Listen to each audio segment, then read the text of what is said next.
All right, it's blue. We can click it. And we are live. It is Thursday, 5:02 p.m., January 21st, 2021, the first full day of unoccupied, post-occupation America. And I want to tell you the story of the John Coddington Society, whose only two living members, or for that matter, dead members, are currently on your screen and don't include Kate Klonick. Yep. In honor of the John Coddington Society, I have a glass of red wine, and I do not have a fireplace in this room, but I lit an oil lamp so that there was a flame burning. You can see it burning in back of me. It's probably scorching my ceiling.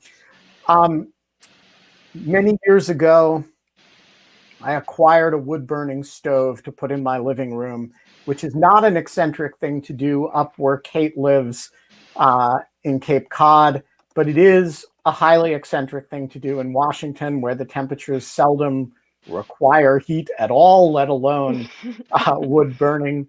And I did it, and I found that most people in my life found it a harmless eccentricity. And there was exactly one person in my life who was as enthusiastic about this as I was.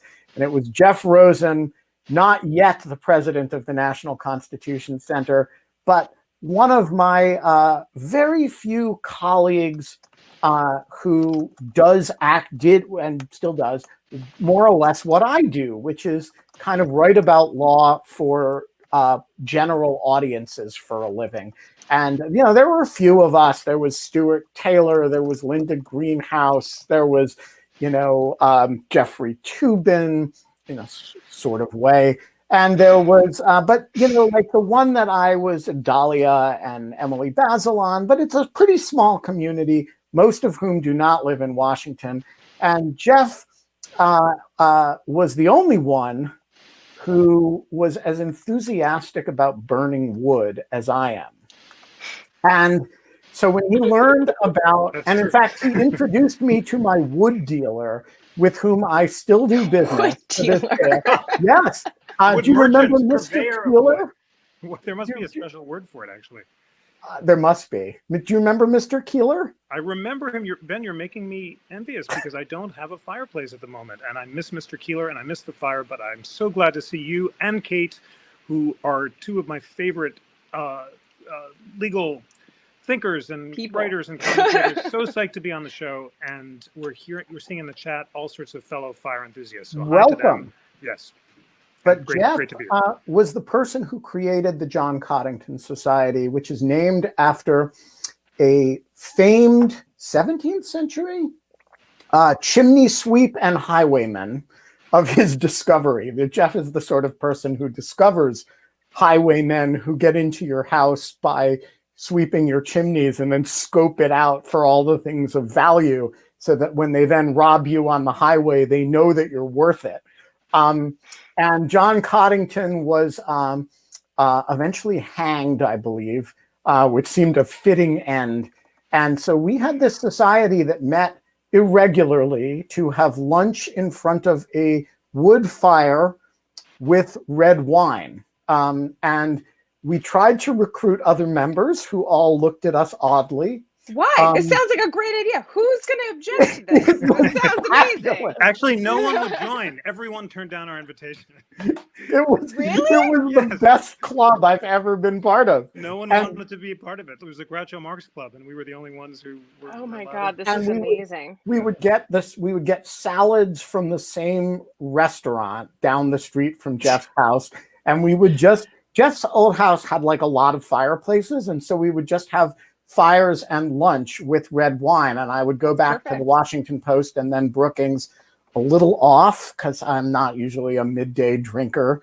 But that is the John Coddington Society. For whatever it's worth, we are not allowed to have fun anymore, including lunches in front of fires, except outdoors with friends.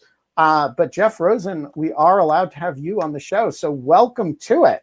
Great to see you both. So glad to be here. No red wine, just apples, which will keep me going until dinner. And really looking forward to our conversation. We've got a lot to talk about. So I want to start with the key question that I know everybody is wanting to ask you this week, which is, where did the United States get this stupid idea that power should be transferred peacefully? Isn't coups, riots, the mob more entertaining and suspenseful? Well, I wouldn't use the word entertaining, and it was suspenseful for a few horrific hours. But as you know, both of you, because you've written so thoughtfully about it, armed mobs inflamed by demagogues attacking government buildings were the central concern that the framers of the Constitution were trying to avoid. And we all know, we legal geeks, and that's the highest praise I can give to your wonderful audience in lieu of fun. We know that Madison was especially afraid of Shays' Rebellion in 1787. These armed farmers and debtors in Western Massachusetts mobbing the courthouse because they didn't want to pay their debts. And that was what inspired Madison's famous observation in Federalist 55: in all large assemblies of any character composed, passion never fails to wrest the scepter from reason. Even if every Athenian had been Socrates, Athens would still have been a mob. Now, I've been looking, of course, during the past week, about the history of mobs. And it turns out to be more complicated than I knew before I looked into the history. The best book that I found is Larry Kramer's The People Themselves.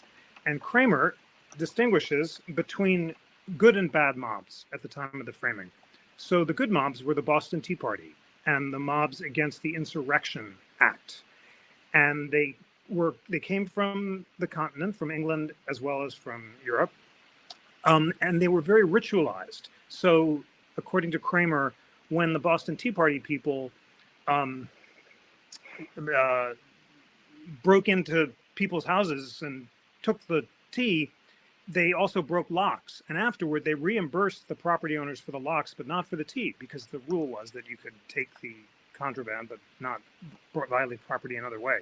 So basically, there was a strong sense of a good mob, which was engaged in legitimate political protest against illegitimate activities, and bad mobs like Shays' Rebellion. Obviously, the line is hard to draw, but it became easier after the Constitution was ratified and the framers are less tolerant of challenges to laws passed by duly elected democratic authorities.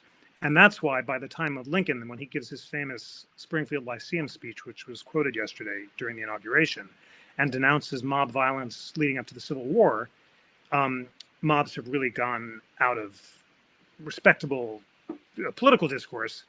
And now they're quite, of course, disfavored. And what we saw on January 6th was literally James Madison's nightmare.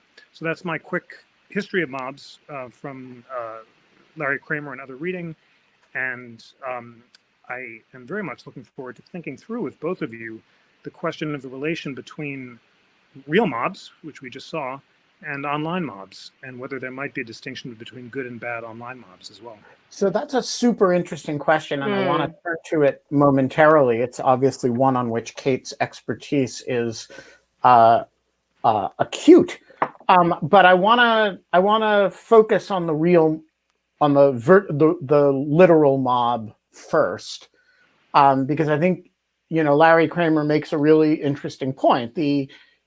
Jefferson valorized the mob and talked about, even as Madison was, his protege Madison was, tearing his cloth about it. Jefferson has that famous line that, that the real revolution lay in the mob and tar and feathers, right? And that you need that every, he'd like to say you needed a revolution every 25 years. And so I guess I'm wondering if the difference is, between the Lincoln era and the Jefferson Tea Party era, real Tea Party, not 21st century iteration, is the difference between a more mature, confident society that knows that Republican government can actually work and therefore expects its people to function according to the rules of the democratic order, and a highly immature experimental society that knows it doesn't like the British here, doesn't quite know what it wants, has a sort of a nascent sense of what a constitutional order could be, but hasn't yet resolved that at no time should the mob take matters into their own hands. Well, that's an interesting distinction between a mature mob, which is animated by irrational violence, and a mature mob which has committed itself to the rule of law, a mature society. The way the framers distinguish between, well, there are two distinctions. There's just this very, in the 18th century and even 17th century, according to Kramer, a formal distinction between legitimate and illegitimate mobs that the mob's supposed to decide themselves. So Kramer says that people would come out and read the Riot Act. Lovely. There was literally something called the Riot Act, according to Kramer. Yeah. Which is where we get the phrase. Yeah. Sure. We read him the Riot Act. Yes. And would say, you know, if this isn't a legitimate group, you have to disperse. And the mob would decide for themselves whether they're legitimate. And if they decide after a quick bit of deliberation that they are, then they go out and have their crowd action. But they are careful to operate within rules. And I guess in retrospect, you know, whoever the authorities are judge whether or not they're legitimate. And that's why John Adams kept changing his mind about whether or not the revolutionary mobs were good and ended up defending the British soldiers. But the distinction I am so struck by, and I really want to dig into this a lot further, is the one that the framers offered between reason and passion. Remember what Madison said, reason never fails to wrest the scepter from passion. Lincoln also used that phrase about how passion has overtaken us, we must be governed by reason. Where did that come from? It turns out, I've learned, digging into the matter, this is the central definition of virtue for the 17th and 18th centuries and for the framers. And it goes back to Plato, who distinguishes three parts of the soul: reason, desire, and passion, by which he means emotion. And then Aristotle, who refines it into the idea that we have to use our powers of reason to tame and moderate our selfish and irrational passions like anger. Sounds very jealousy, Freudian. fear. Well, you know, it's so true because it's a psychological rather than a. I mean, it is purely, like it's like the super ego and the id, and like this is it's like it's another it's a triad, but it's very similar. I mean, I'm not the first person to say that, I'm sure, but like I'm just like you revisiting it right now is just like popping that into my head. You know, Kate, I'm so glad you were struck by seeing it psychologically, and the non-religious or spiritual version of it would be Freud and psychology, and the spiritual version is the Trinity, the Bible and the Hebrew Bible and the New Testament and the Bhagavad Gita and the Dhammapada. All the great spiritual traditions say we have to overcome our selfish, ego-based desires so that we can act selflessly and benevolently and with agape, universal love, or love thy neighbor, or with compassion. So it really, what turns out to be so interesting, and the framers didn't make this connection, but it's impossible for us in the 20th century not to, the political and psychological projects are related only by achieving self-government, government of the self, of our selfish passions, can we be capable of self-government in the sense of democratic self-government. And that's what they mean. I didn't know this until getting this reason-passion distinction. That's what they meant when they said that civic virtue was necessary to happiness. So here's the other amazing part of the story. And this is all research from Larry Kramer? No, this is all me. We This should is my next book. We should have Larry Kramer on to talk about this. By the way, We should. We're gonna. We want to have him on We the People. So friends, Oh, and don't poach him yet, because I think We will not poach him yet. We But the tell People. him when you have him on that we'd like to have him do a live conversation on In Lieu you of two Fun. and you two should come and talk about it too. Yeah. You can like redo the conversation or use us as a test thing, or like a test tube for like before you go and do the We the People. But anyways, I didn't mean to interrupt. Keep going. No. And friends, in lieu of fun, friends, check out We the People, which is our podcast, where Kate and Yes, Ben let are me put a frequent link guests, to and that in the. yeah. I'll put that as you're So, talking. But so let me ask you- but let me just say this. I think this is my next book, and I've just been reading. I spent the quarantine reading all of the ancient and Enlightenment philosophers, and to learn that. you were like the best person in quarantine. Like I think all of us said that we were going to go read. Yeah, Like, we were all going to read, and you know, most of us Aeschylus, got a and box then you of- actually yeah. did it. I feel I sound Most like of us got a box of wine and like listened to some podcasts, and so like you're. I don't mean to be like the kind of like it's like a Pete Buttigieg thing to do during the quarantine, but I was moved, impressed to do it because I was just so struck by the beauty of the wisdom literature. Mostly, it was just so exciting to read all of them. And I'll put in a special plug for the Bhagavad Gita, by the way, which is just amazing, along with all the other ones too. But when they talked about here's the I haven't sort of this is the first debut of all this stuff, but when they talked about the pursuit of happiness, Jefferson has in mind being good, not feeling good. He has in mind civic virtue, and that's why Franklin and Jefferson and all of them keep saying virtue is the foundation of happiness, and they're getting that from the ancients and from Locke, who define virtue as self-mastery, self-restraint of our selfish passions like anger, jealousy, and fear, so we can be benevolent and compassionate. So that sort of brings it all together. That's the very purpose of government, is giving citizens the space to achieve this act of psychological and political self-mastery. But that's why all the framers are unsure about whether the experiment will work. And that's why they just really keep changing their mind about it, because it's so hard. I mean, my goodness, we talk about the quarantine. We know that on an hourly basis, just keeping things together, not losing your stuff and being moved by anger, and to be Aristotelian and to obey all of the virtues that Ben Franklin identified in his list of virtues, which he said you should make a checklist about every day, like temperance, prudence, humility, charity, is really tough. So it's so difficult that they change their mind about whether citizens are capable of it. And after John Adams reads Adam Smith's theory of moral sentiments, he suddenly thinks, oh my goodness, there's no way that people are going to be able to pull this off. He reads the chapter on ambition and vanity, and he thinks, I'm so vain, I can't imagine that all my fellow citizens could master it any better than I can. And he decides as a result that all offices should be hereditary, basically, because, you know, it's just too much to ask for either rulers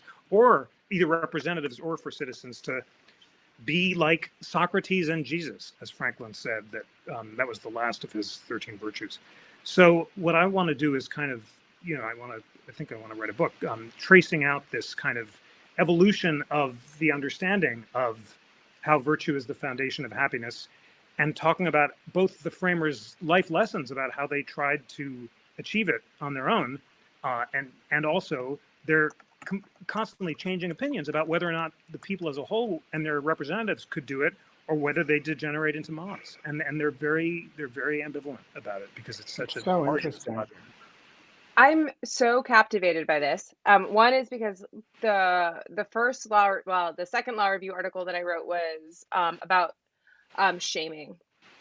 And in particular, the online shaming, but it was in particular related to a symposium that had been held at University of Chicago Law School in, I think, 1995 with Larry Lessig and Dan Kahan and Helen, When Kate Martha was like Nussbaum. 12.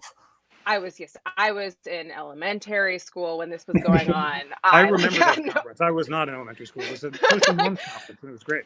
But it was like, but Dan Kahan, who became an advisor to me informally when I was at Yale, because I did a background in cognitive psychology, Dan had proposed it was like this moment of politics and of law discovering social norms and the power of social norms and shaming. And he pushed and wrote a paper for basically getting rid of carceration for nonviolent offenses and instead instituting shaming. And just Jim Whitman to Larry to like Martha, like was just like, Bob Ellickson was just like, this is the worst idea ever. And there is one line in I think it was Jim Whitman's. Jim Whitman, yeah. Bob. It was Jim Whitman's. There's one line in Jim Whitman's response in the Chicago Law Review that like was like wrapping, they all kind of wrote something and like, but Jim says, in this new age of this thing that we call the internet, who knows what's going to happen with mobs and shaming? And like, it's just like this throwaway line. But it's the only piece, including Larry's, that addresses the internet or talks about the internet and how it would change shaming. And I find that just to be completely fascinating. But my piece revisits that debate and then it's like, yes, and everything has gone to shit, basically, in terms of online mobs. I wanted to ask you a question that I've always wondered about. Madison in particular is a personal favorite of mine. I feel like there's 4 or 5 different Madisons. His mind changes so often throughout history and everything that he's exposed to. So I don't even think you can even say reliably something as Madisonian and know exactly what a person means when they say that. But one of the things that I always thought was interesting was this, like, the distinction that came out during the Constitutional Convention around factions and minority factions and counter-majoritarian difficulty and all of these various things. But one of the things about factions is like factions could be a mob. Factions can be like a nice fancy way of saying a very like forceful, violent, loud minority voice. And the idea that the Constitution wanted to be able to take in minority voices and not just have pure majority rule, like, does Kramer do anything with that? Like to distinguish between factions and mobs and like when one starts and when the other begins? Because I think that's a fascinating question. It's such a great question. And I asked that very question to Michael McConnell, who was on the We the People podcast last week. I asked him, not on the podcast, but after the show. And he said he had always puzzled about Madison's definition of a faction as a group united by common impulses of interest or belief contrary to the interest of others or the common good. And he asked a question which I had always asked too, and which your question suggests: how do we know what's the common good? I mean, that's obviously the matter for debate. And after all, Madison says it can be a majority or a minority. Who are, yes. So, but then Michael McConnell had a really interesting observation. He said he was so struck by how some conservatives now, and I think he meant, and liberals do it too, are really supporting something just to screw the other side. Owning the libs was the phrase that people use. You know, even though what Trump is doing is terrible, we'll own the libs by supporting it. And liberals do exactly the same thing sometimes when they will support something which is obviously contrary to the common interest just because of their anger at the conservatives. And that was McConnell's answer. But his really provocative answer suggests if an action is purely selfish or motivated purely by anger or hatred of the other side, that would be something which is obviously contrary to the common good. It's not based on a legitimate policy difference. It's based on pure animus or hatred. So that was how could you ever know like the mens rea of a group then? Well, exactly. Like, I mean, yes, like not to be a jerk about it, but like that just seems like unadministrable, like as an idea. Well, it may be so, and he wasn't offering it up as a total answer to Madison. He was just struck by that interesting observation. I think he's right that as politics has become so personal and people are motivated so dramatically by their, what the framers would call in Plato and Aristotle, unreasonable passions like anger, which in all traditions is something to be moderated, then that's not good. The point of the Constitution is to create patience and space for deliberation so that citizens will at least check their immediate impulses long enough to listen to the other side. It's like an extended version of the marshmallow test, which is the point of virtue. You're supposed to resist your immediate desires so that you can think for a sec and serve your long-term interests as well as the public good. Now, Kate, I must ask you, because we're talking together, let's now move from offline to online. Wait! Before we do online mobs, from Kate. I have a physical mob question. Been waiting very patiently. We've been talking about all these early 19th and late 18th century mobs, and I want to talk about the persistence of the legitimate mob and by legitimate here, I don't mean morally legitimate, but the state-sanctioned mob, well into the 20th century in the United States, which is the quasi-sanctioned ability of mobs of white people in the South to overrule the criminal justice system or to seize control of the criminal justice system, sometimes in the extreme form, which is not that extreme actually historically. It's in the form of lynchings, but also often it's in the form of just pressure for results, particularly from the criminal justice system, for convictions for Black people and often for executions. And these mobs played, it seems to me, sometimes formally and sometimes informally, a quasi-state role. They were often led by government officials without their uniforms, right? And so I guess my question is, do we have a solid answer to the question of when the mob actually became a wholly illegitimate Oh, that's thing? a really good question. Yes, we should answer this before we go online. That's a great question. I think it's like, so like in the 40s, it is a totally legitimate thing in Southern states that it's actually an uncontroversial thing in a lot of Southern states. You know, you get somebody who looks at a white woman the wrong way, they get charged with something, they get acquitted, the mob shows up, demands the person, and lynches him, right? And and nobody is punished for this ever, right? And by 1970, this is a pretty clearly illegal and punishable act. There's a relatively, and so my question is there any part of our society today that still says like mob violence is like there is a sanctioned place for it? And if, like, when did that actually stop? Okay, so before I lose it, because the chat is so good. The chat is very and fast and very smart. I just did lose it. I think it was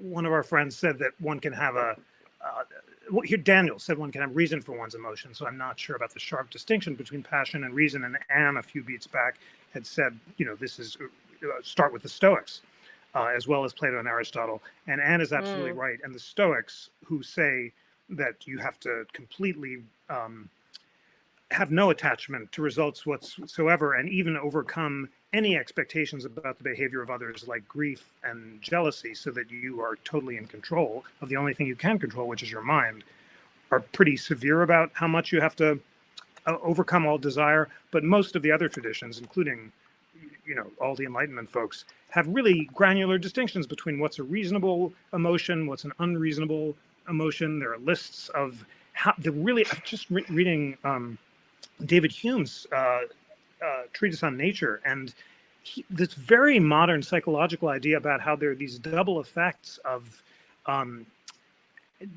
desires and emotions which play on each other and remind us of other things, and have these feedback loops. So it's absolutely not simple, as you say, and the framers didn't think it so. By the Civil War, Kramer says, the idea of racist mobs was certainly not sanctioned by the abolitionists and was supposed to be repudiated by the 14th Amendment. Of course, there was redemption, Southern redemption, which was the terrorist backlash. And of course, as you say, that racist terror continued until the criminal procedure revolution of the 1960s. And that was the central contribution of the Warren Court, which was to ensure that the protections of the Bill of Rights disallowed all of that mob action, which had been tolerated into the in the South. Yes.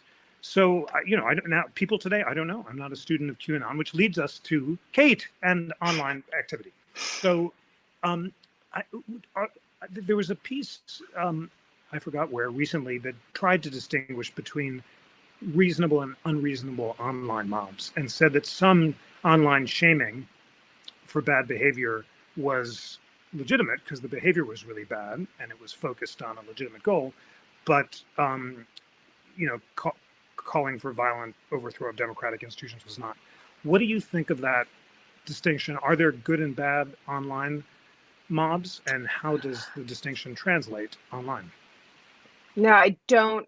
This is actually a very I get a lot of kind of, it's not conservative and it's not liberal. I just think that it does not matter like which side of the political spectrum you're on, that mob shaming and mob rule is an inexact, like often disproportionate, completely without any means of, like it is the antithesis literally of like the entire of due process.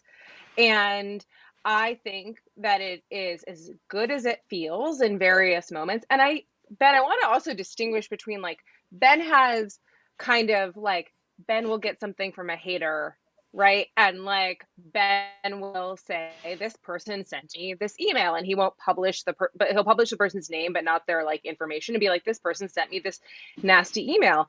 And like that, I think, is completely fine. I want to be clear. But as long why? as that doesn't, because I mean, I it don't leads think that you're, to a lot of online shaming, which is mean, actually the reason I do it. Somebody sends me a grotesque, anti-Semitic, often racist email, and I post it with a note that says you have no expectation of privacy in sending hateful stuff to strangers.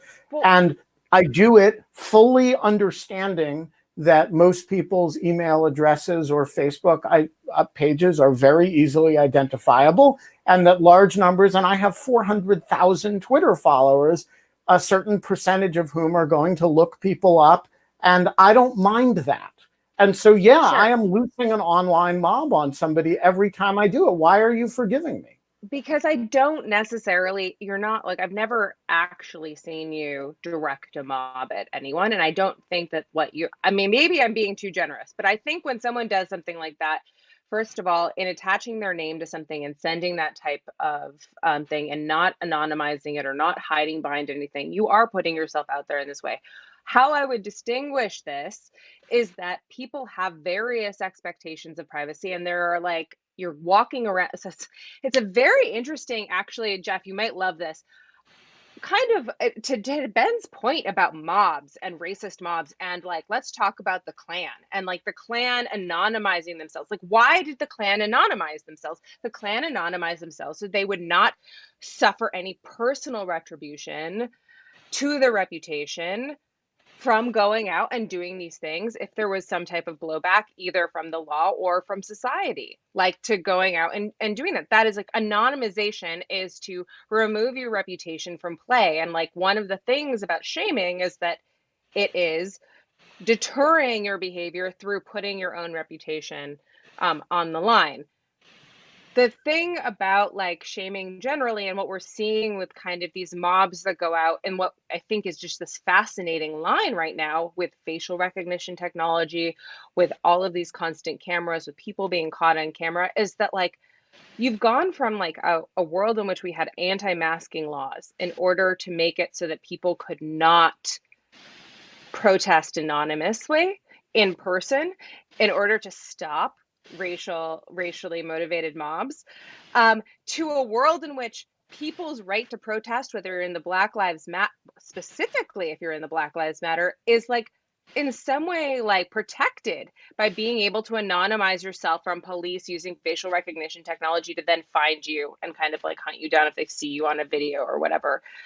I think all of this, the thing that scares me is that, one, the internet is forever, and that there's no proportionality to these punishments. The second, I mean, that's actually, you know what? That's actually like the biggest thing. I think that it's completely crazy that a mob will call up someone's work and demand that they be fired, or Okay, I want to defend something the like mob. that. No, before you defend them all, I've got to ask Kate some questions, because that is what I want to do on this show, so I can learn something from both of you, which I always do Jeff's whenever here we for a talk. reason. That's right. We must learn. It is urgently important. So one danger of the online mob is controlled shaming, which leads people to be judged out of context and have their dignity assaulted and their lives destroyed. And it's the unjust dignitary offenses that are problematic. A second is false facts. And the fact that the QAnon folks believed that the election had been stolen led them to attack the Capitol.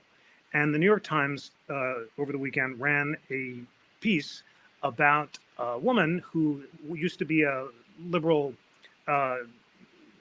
bien passant. yeah. Therapist. She is now a QAnon person. So I went to high school and college with her. She was a year ahead of Really? me in my fancy Kevin Bruce wrote that. school, I thought as it was well one as of the most in college. fantastic profiles I've ever seen. Exactly. It took him like 2 years to write it. It was stunning. So my question to you, Kate, is what do you, in a sense, this woman who joined the other QAnoners were getting positive reinforcement. She liked the Facebook likes and the fact that she was being affirmed, and therefore she bought into the sense of group reality in this filter bubble. And then she became attached to the facts and dug in her heels. So the filter bubble aspect of it was part of it. But my sense is that that also is a mob. It's a mob devoted to a false notion of reality, but it's different from the shaming phenomenon. So what, like, and the other thing that piece reminded me of is it's not just the supposedly uneducated who can be promoted. This is we smarty pantses are just as susceptible. So what do you think of that distinction? And would you call a online group committed to false facts a mob? And how and why do they form? Maybe this is just an intuitive definition that I have for like a mob, but it strikes me as when it has a focus of its ire, basically. Like it has a focus of targeting a person, targeting a series of people, of individuals who acted in a certain way at a certain time. That seems to me to like kind of define the difference between what you're describing as being a member of a conspiracy theory that believes this larger thing, like kind of amorphously, versus being an active member of a mob going out and like targeting individuals. I mean, so Ben, I want to actually, you know what, Ben, I want to hear what you have to say about defending mobs. Like we've always had this disagreement, and like, yeah. I also like, I don't think you're going to convince me. I'm not. But I do try to always keep my mind open about these things. And there's like, there could, you know. And I'm not going to convince Jeff either, because Jeff is genteel in a way that I am not. I am pugilistic, and I am with Justice Scalia that democracy is not for the faint of heart. So I want to defend online mobs, and I'm going to go easy on this first point because I just invited on screen somebody who wants to make it focal. But there is a difference between a mob that shows up at your house with torches and guns and pikes and tar and actually threatens to kill you, and a bunch of people who are saying mean things. Now, the line between the two can be a little fuzzy. In the sense that if you have a big enough online mob who are angry enough, some small percentage of them will look up your address and start doing scary things. But by and large, and I've been the subject, as have you, Kate, of plenty of online mobs, what they amount to is a lot of people saying things that are unpleasant. And my basic reaction to most of that is tough shit. It's not the worst thing in the world that some people don't like me. And I have to use the block on Twitter more than a lot of people, although I would also point out that less than a lot of women do.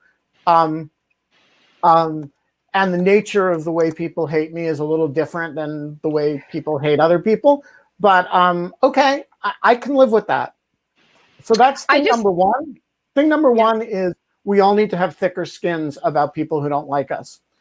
Thing number two is that there is a real difference between, basically the equivalent, the electronic equivalent. It happens in real time, so it doesn't feel like this is what's happening, is a lot of people writing you letters and a mob, which is actually showing up and threatening violence.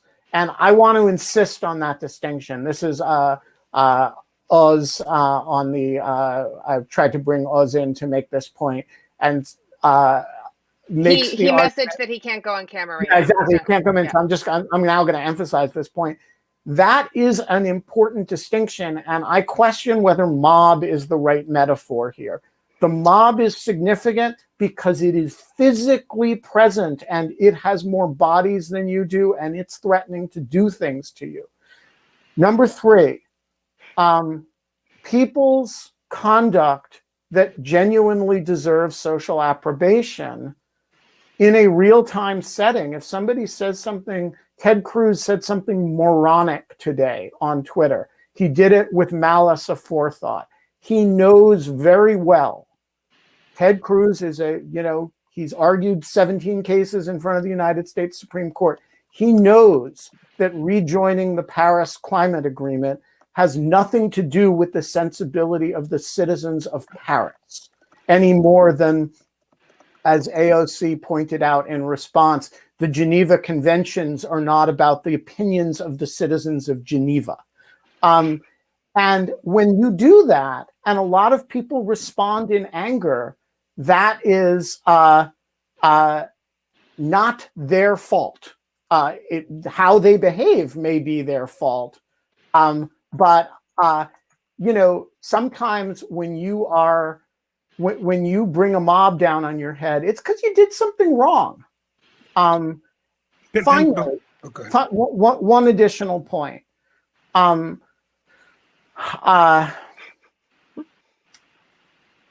There are significant online mob overreactions, and going after people's jobs for citing, a legitimate piece of academic research is totally unacceptable. It's really wrong. People shouldn't be doing that. And by the way, that brings us back to the point that Jeff started with, which is that anytime you're engaged in this activity of bringing the hand of, being part of a group that's bringing the hammer of God down on somebody's head online, ask yourself the question that the mob was supposed to ask itself in response to being read the Riot Act. Is this legitimate, or am I just being an asshole? And oh my God. That's a great ending. Like, that's the moment that matters, right? Like, how many times have you thought about saying something on Twitter, like in response to somebody who said something dumb, and you'd be like, no, that's just piling on. I could do that, but then I'd be part of an asshole mob. And that check, that's the legitimation moment. That's all I got. Jeff? That's a lot. I'm gonna ask Kate for your thoughts too. But what I hear Ben saying,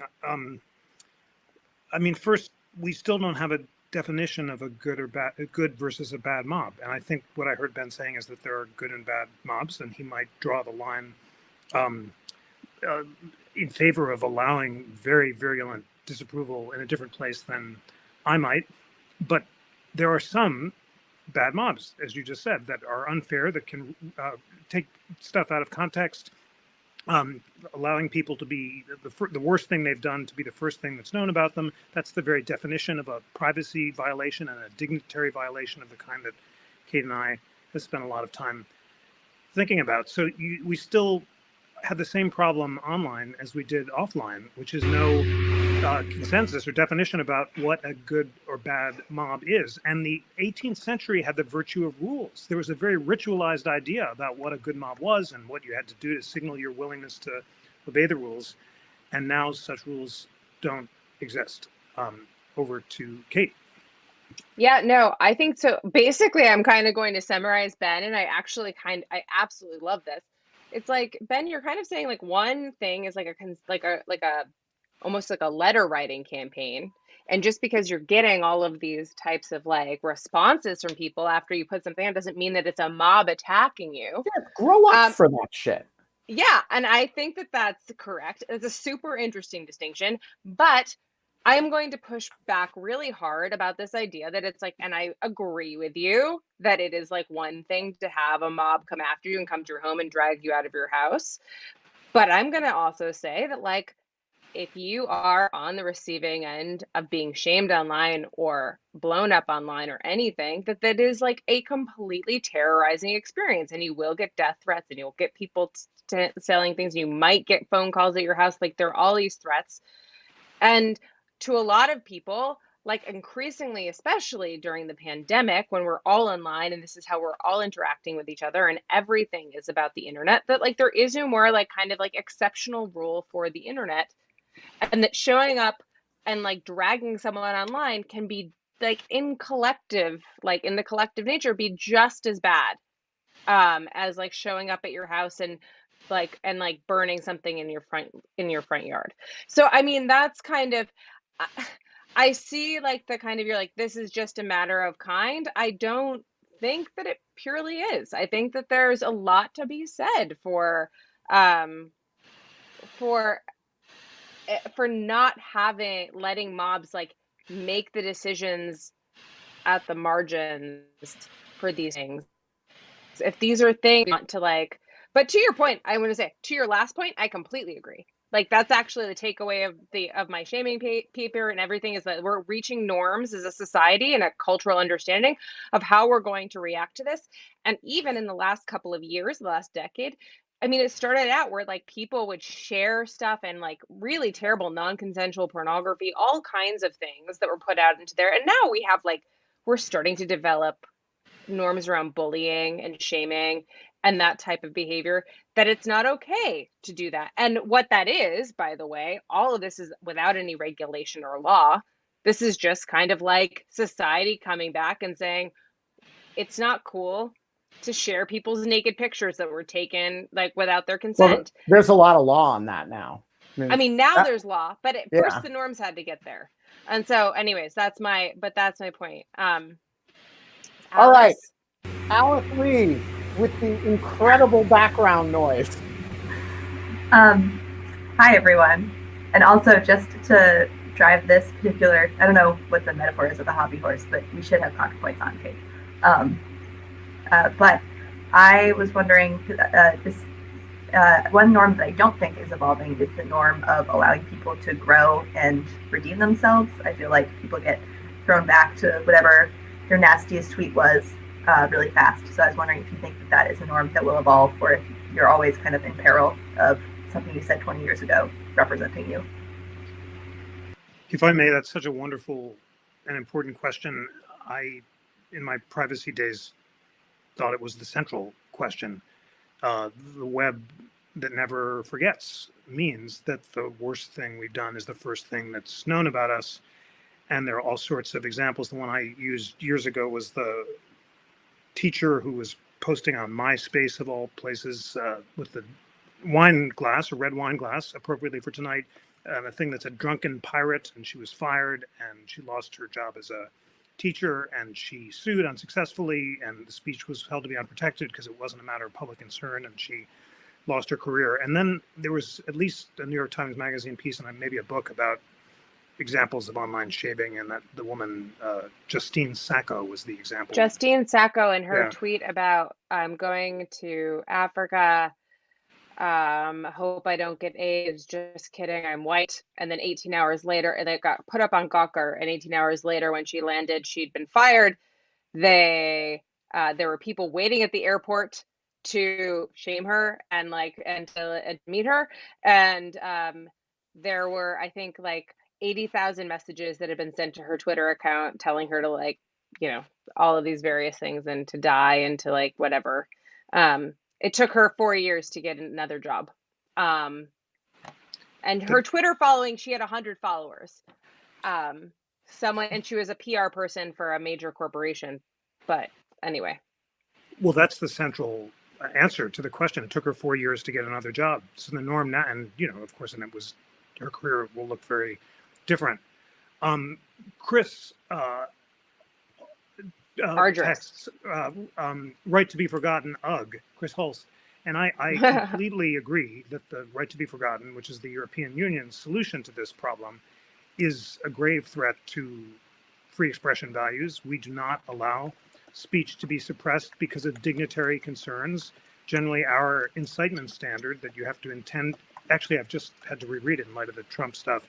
Brandenburg says the speech has to be directed to and likely to produce imminent lawless action, not intend to, but it does have to be directed to and likely to produce imminent lawless action. I think that's a good standard, and I don't think that asking lawyers at Google to decide what kind of speech is in the public interest is a good idea. But as to your question, could the norms change? I guess, Kate, you're the world expert on this question. They can to some degree, I would think, because they do change fast, but you know, it's going to be harder to escape an online scarlet letter than it was a taint in the old days. So what do you think? Will people become more forgiving? Kate?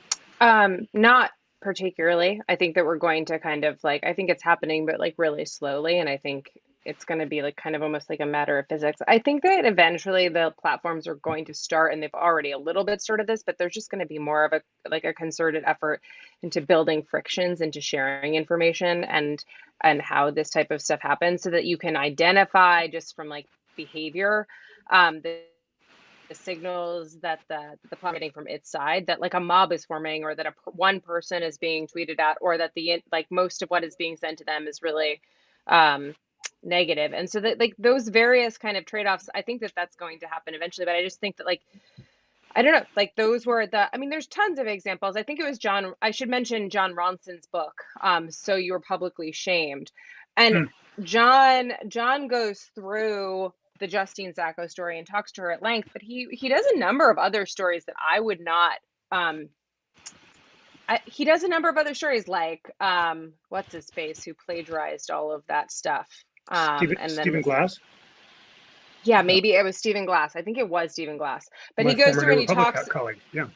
Yeah, and he goes through and he talks about like Stephen Glass being shamed, and that being really hard, and him being shamed in public. But like, there's something like I've been trying to kind of create some type of rubric or something that like there's a difference between being shamed for something that is a perceived wrong versus an actual wrong. Like versus. So Stephen Glass Jeff is too genteel to say this, I think. He's a super complicated case because his behavior was not a mere stray tweet when he was drunk on an airplane or something. I mean, he was a serial fabulist of the worst sort who in fact, and I have come full circle on Stephen because I think his conduct over the last 15 years has been pretty exemplary. And I think the California Supreme Court's refusal to admit him to the bar, he spent the last few years caring for Julie Hilden in her decline. And I think he is somebody who, he's more rightly. It's not an online shaming situation. This is a situation of like somebody who committed.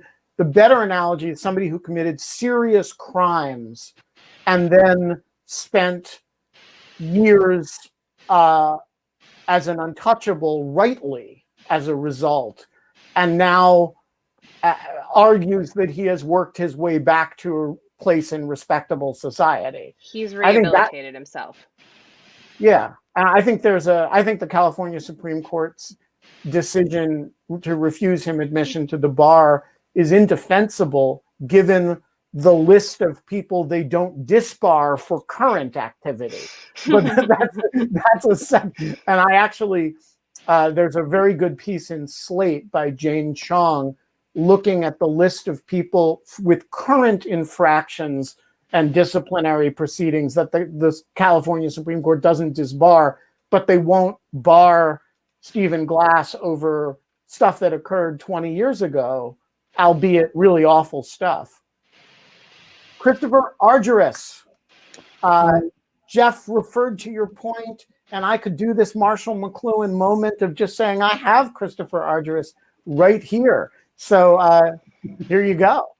All right. I'm hoping you can maybe provide a historical perspective on the ascertainment of elections, because most of us just learned in November that the head of the GSA is the sole person in the government that has the power to ascertain the election. And if that was to be reconsidered in Congress, how would you yourself redesign this ascertainment, and who should have the power? If, most presidents are not going to dispute the election and just peacefully transition power. But in the event that we have future Trump, how should this power be taken out of his hands or the president's hands?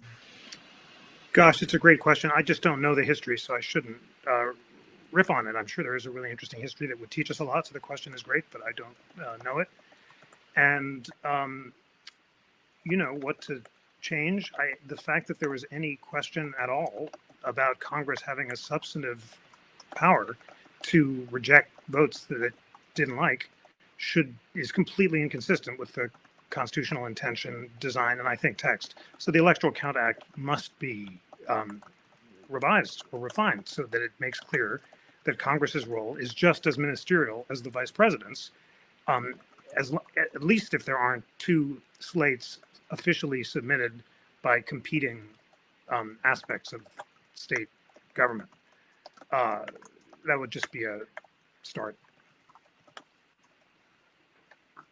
Yeah, just to amplify that, I don't think you could. So the ascertainment language is a creature of the Presidential Transition Act, which is, I think, if you're going to have a transition, you have to have a moment where it begins, and somebody has to be the person who makes that determination. It's not clear to me. I suppose you could transfer it to a wholly nonpartisan. It's pretty hard to imagine who you could transfer it that would be less political and less corruptible than the head of GSA. Under normal circumstances, these were not normal circumstances, and anything further you're going to do, you would really have to do with a constitutional amendment, which people have been talking about to lessen the transition period and create a little bit more automaticity in the process. Yeah. I just want to say one last thing, Jeff. We gotta wrap up. But I just wanted to say that this has been an amazing conversation. I think that what it highlights is that this entire area is very underexplored and also kind of undefined in want of definition. I think that people would welcome more people weighing in on what to do with various mobs, of how to kind of contemplate the idea of virtue when it comes to how you retweet or respond to someone or decide to like something or not like something or send it along to someone who it'll like rile them up and they'll get angry.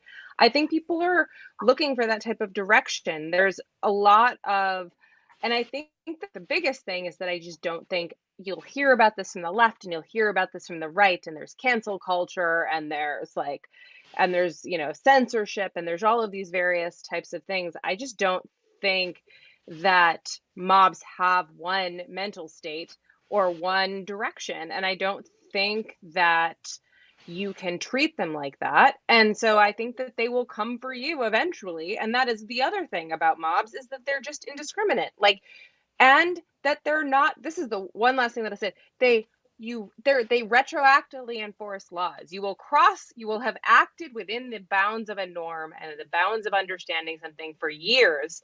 And then looking back in time, people will say, can you believe that they did that? We now know that action to be so wrong, and you can be punished for it. And it's a retroactive kind of application of the law. And that we have problems with that for obvious reasons. And I think that is like, you can live a virtuous life. You can be living a life that you think is the right life to live, and being within the bounds of your culture and everything else, and you can still lose in a certain way. And I think that that's just a really important point to emphasize. I will just close by saying that one of the great contributions of our benefactor, John Coddington, was the don't give a shit principle. He would come into your house, sweep your chimney, look around for the things that he knew he wanted from you. And then, one day they affixed a rope to his neck and hanged him. And I think he was okay with that. And that's kind of the way I feel about a lot of online shaming. Bring it on, people. Last word, Jeff? Yes. I will just say that all we can do is what the framers enjoined us, which is to try to achieve virtue and self-governance ourselves. And that's exactly what you're doing, dear In Lieu of Fun viewers. The very name of this show embodies the idea of virtue that the framers Aristotle and Plato had in mind. I know. Which is that in lieu of fun, in lieu of gratifying your immediate pleasures and grasping after immediate gratification, we need to take time to learn, to talk, to think, to read deeply, and to prepare ourselves for the arduous work of personal and political self-government. So thank you for the conversation. Thanks to Ben and Kate for having inspired it, and look forward to reconvening on all of our other platforms soon. Jeff Rosen, What a lovely, you are a he makes great us sound American. very pious. Yes, exactly. In fact, In Lieu of Fun was a name contributed by a Twitter troll. No, actually, a Twitter excellent American who, when we said we're going to do this because we can't go out and do things anymore, what should we call it? Some wag tweeted at us In Lieu of Fun, and we thought, perfect. Jeff, you're a great American, and come back anytime. We will be back tomorrow. We don't know who our guest is going to be tomorrow. Yes, we will work on bringing Clint Watts back. May also ask Dan Byman to join us. Had a super interesting conversation with Byman today on the Lawfare podcast, which will run tomorrow, on why the much feared Day of Long Knives from the people who brought us January 6th did not materialize on the 20th, on Inauguration Day. Super interesting conversation that we may, for those of you who don't listen to the Lawfare podcast, try to do a version of tomorrow with y'all. As to Chris Holt's question, Beschloss says he would love to join, but he's tied up with MSNBC this week for obvious reasons. So we will try it again sometime later. And with that, whatever we do tomorrow, we will be back 22 hours and 56 minutes from now. And until then, we are not allowed to have fun anymore, but we still are allowed to have virtue, self-regulation, control of ourselves, and individual level self-governance, even as we are engaged in mob rule to compensate for the holes in our legal and political system. And I expect that from every single one of you, as does Jeff and Kate.